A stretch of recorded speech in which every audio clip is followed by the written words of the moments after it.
If you hear the hoot.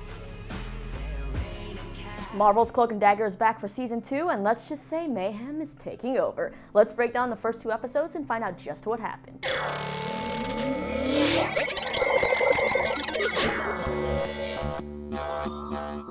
What's going on, you lovely people? Lisa here, and I am so excited that Marvel's Cloak and Dagger season 2 has finally arrived. It's been kind of a long 8 months, but I loved these first 2 episodes of this season because season 1 was definitely a little bit slow as we had to establish our main characters, watch them grow, and figure out their powers. But now they know their powers. They even are expanding their powers, and we get to see them work together, and there's more action, and I really love it. And I think they really have stepped up the writing and the acting and everything, and the chemistry between Aubrey and Olivia is fantastic. I mean, the show is called Cloak and Dagger. We didn't get much of them together in the first season, so we're getting that right off the bat here. And Emma Lahana crushing it with her dual roles, which you'll understand when I get to that part of the recap. But I'm just pumped to see how this season continues. But before I get to this recap, I actually had the chance to talk to the cast at WonderCon about season 2. We didn't really get into super spoilers because I didn't want to,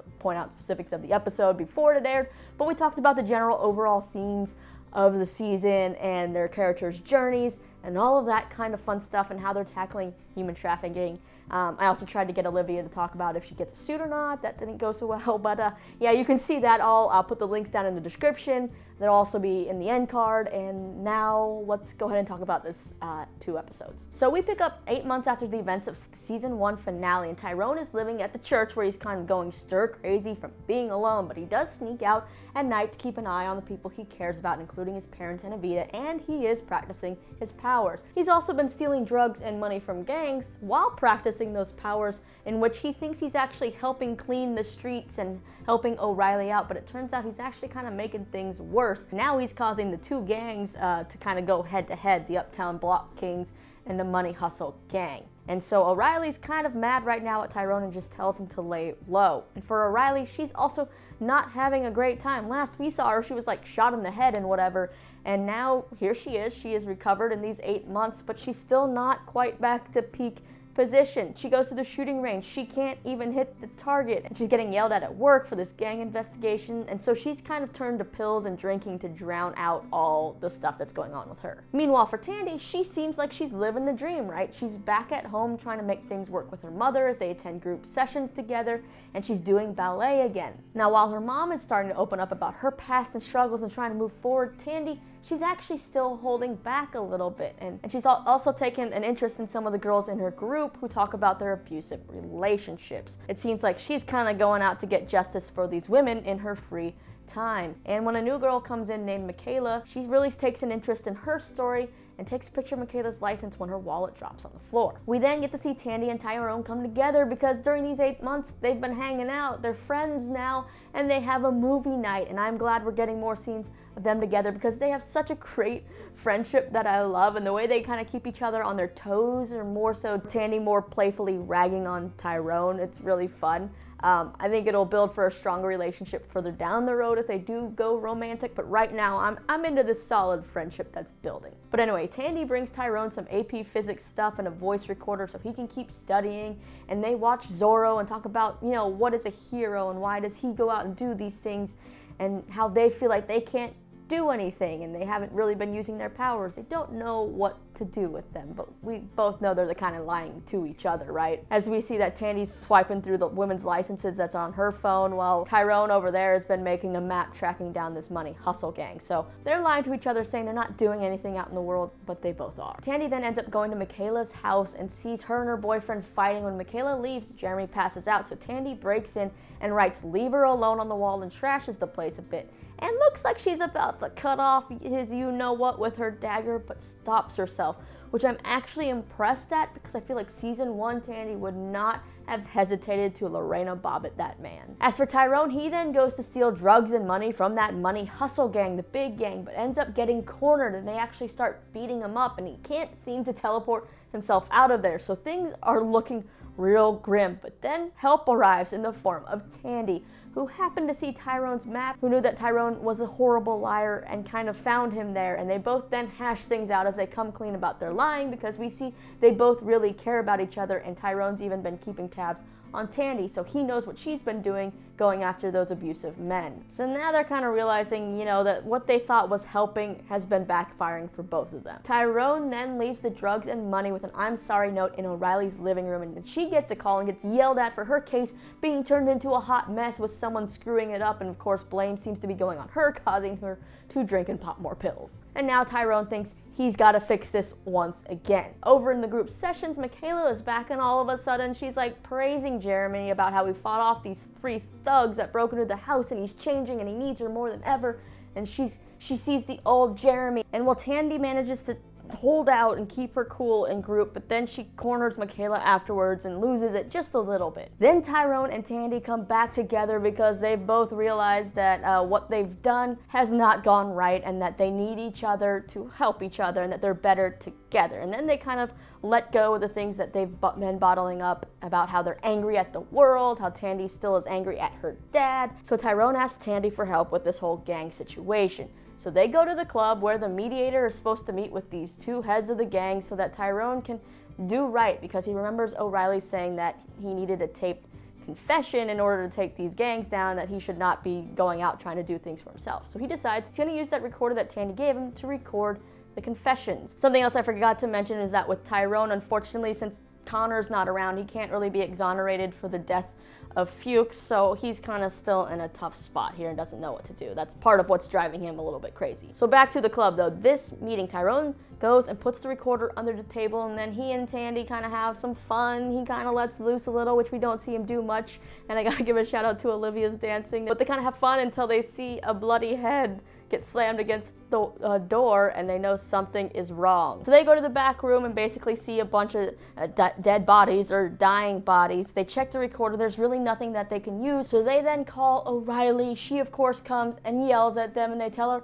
what's going on, what they know, but that they don't have anything usable, so she tells them to get out of there before the cops come. Tyrone then goes to see Auntie Chantel, Evita's aunt, to ask about the symbol that he saw one of the dead guys leave drawn in coke, and she tells him it's a veve. The man who left it wanted to be guided from this life to the next, or wants justice. And Tyrone explains how he just wants to help people, but he keeps making things worse, and she tells him that he needs to pray on it, and if he does it the right way, he'll be able to hear his soul and find the answers inside of himself. Then Evita walks in, and you can bet she is not actually happy to see him. She gets especially mad when Tyrone shows her that he can teleport, and she's like, well, you could have easily come back and told me you were safe at any point. And the fact that he didn't, and he let her worry, it's worse than if she just knew he was dead. He then goes back to the church and draws the veve on the floor and starts to pray, and is teleported into the back of an ambulance where a girl who he doesn't know, but we as viewers know is Michaela from Tandy's group, is strapped to a bed asking for help, saying she was drugged and this is not an actual ambulance.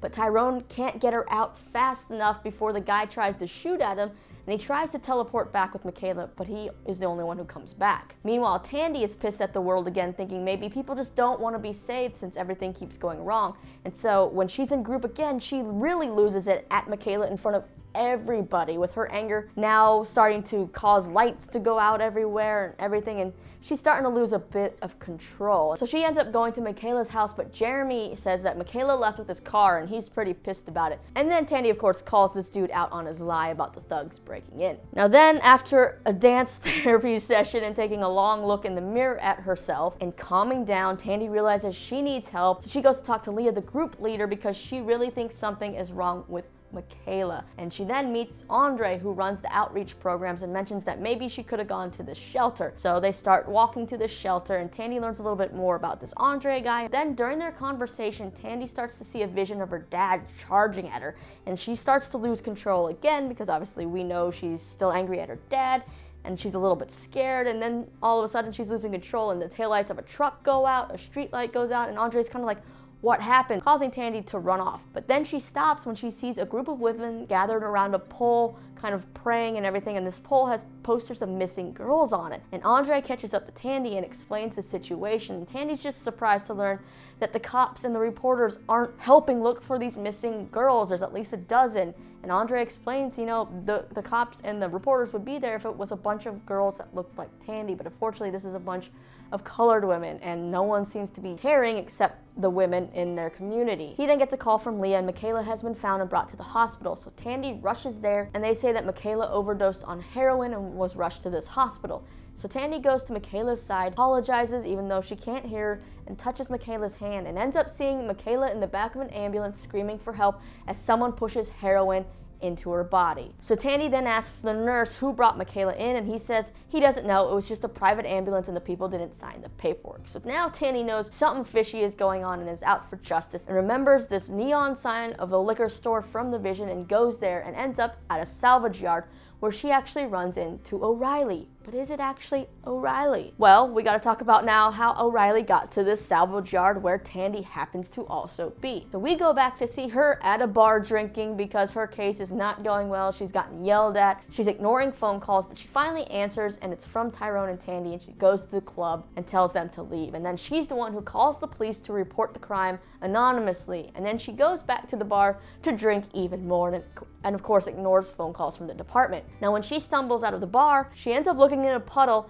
and all of a sudden she sees two of herself, but the other version of herself is calling O'Reilly pathetic, saying it's her turn now. And that's our first glimpse here at Mayhem. And then we see O'Reilly, or should we say Mayhem, strut into that club with a new attitude, saying exactly what must have happened at this crime scene, and she finds out who the mystery dead guy is that drew that Veve on the floor, who wasn't a part of these gangs. And now she wants answers, so she goes to see that widow who tries to play it off like they weren't rich and her husband had no dirty dealings, but Mayhem obviously is a smart one and isn't buying it.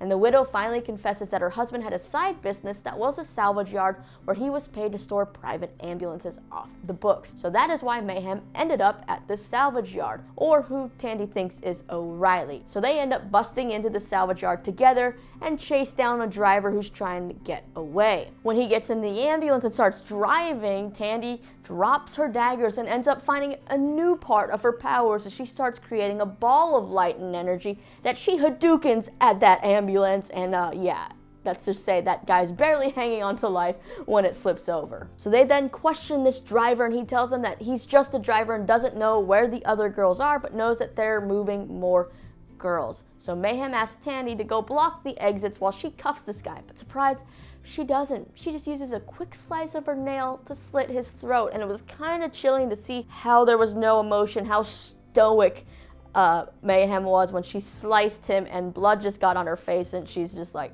no big deal. Yeah, complete difference from O'Reilly, who got scared when Tyrone showed up in her backseat. But back to Tyrone. So he's desperately trying to draw this Veve again, but he can't do it. He just can't focus. The chalk keeps breaking. And then Evita comes into the church, and they make up, and he explains what he's trying to do and what he saw in the ambulance, and he's just frustrated because he can't figure out how to teleport with someone else, and he can't draw this Veve again, and she helps him out. She tells him that he has to control his breathing. It's all about the breathing, and that's why it takes so many people a long time to, you know, grasp this and master this art. So she says she'll help him and grabs his hand and tells him how to breathe, and he starts drawing the Veve again, and suddenly they're teleported to Michaela's hospital room, where he sees that she's there, but he still thinks something isn't right. So he goes to find O'Reilly and knocks on her apartment door and hears muffled yelling. So he teleports in. He actually finds O'Reilly on the ground with her mouth bound, and she says that they have to get out of there because she'll be coming back. And you're like, wait a second, she's tied up here. There's a version of her over with Tandy. What the heck is going on? What are you talking about, Bridget? Me. What are you doing? We're in danger, Ty. You, me, and Tandy. She knows what I know. And yeah, for Tyrone, he's probably just like, what the hell is this lady talking about? She's been drinking too much. She's going a little crazy. But, you know, they end up teleporting to the salvage yard in front of Tandy. And Tandy is also like, wait, it's like that Spider-Man meme where they, you know, and she's kind of like, wait, you're here. I left you over there to cuff the guy. What is happening? So they run to the ambulance to find Mayhem standing over the dead guy. Well, I guess the cat's out of the bag. and it's kind of like, surprise! Seriously, was not expecting that. You know, you were thinking it's going to be a split personality thing, a Jekyll and Hyde, she's talking to herself, and, you know, this, or like a Venom part where it takes over her body. But no, the show's decided to change it up and legit make it two people, or split into two people, however you want to look at it. But two bodies, which I feel like is just going to make this even more dangerous, because how are you going to control this other person? She's obviously looks just like her. She can go around, do bad things while you're over here, and it's just gonna, it's gonna be interesting to see. But I do love how Emma Lahana is playing both of these characters, making them different but feel like the same person. And she did tell me in my WonderCon interview that Tandy and Mayhem are gonna have an interesting understanding of each other, while O'Reilly is gonna understand more with, or be understood more with, Tyrone.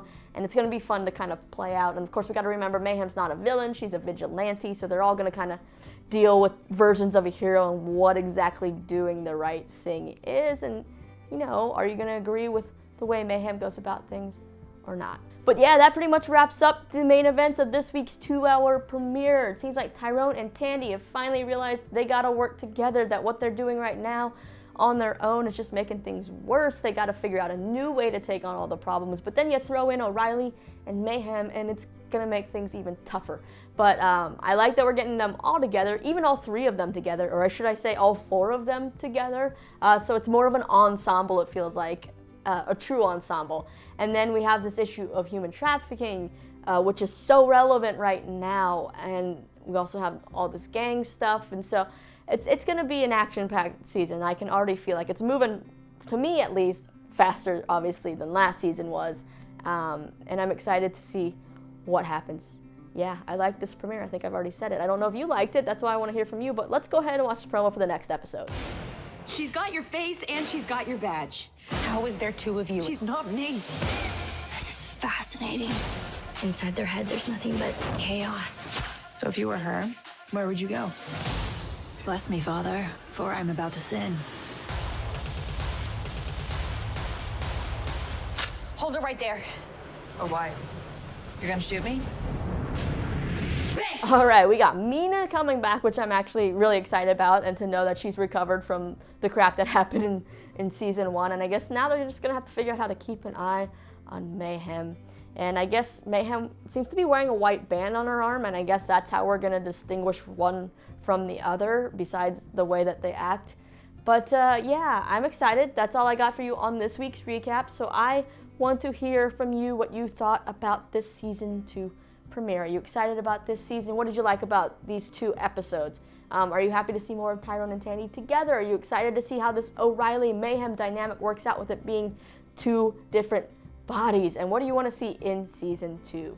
Let me know all your thoughts, your theories, and everything you got to say that you want to let out. Write down in the comments. And then after that, you can check out my WonderCon interviews with the cast right over here. Don't forget to hit the subscribe button if you haven't, and thank you so much for coming back to watch my season 2 recaps. It's gonna be a fun ride. My name's Lisa. I'll see you next time.